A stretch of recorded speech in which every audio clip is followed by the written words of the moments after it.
14 मार्च गा 14 मार्च विधान भवनावर लाखो महाराष्ट्र धर्मावर प्रेम करणारी जनता भारतीय जनता पार्टीच्या झेंड्याखाली एकत्र येणार आहे।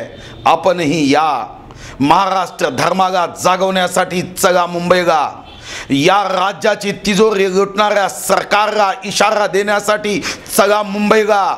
भ्रष्टाचार महाराष्ट्राच्या कानाकोपऱ्यात पसरल्यानंतर कुंभकर्णी झोप घेणाऱ्या सरकारला चेतावणी देण्याकरता चला मुंबईला।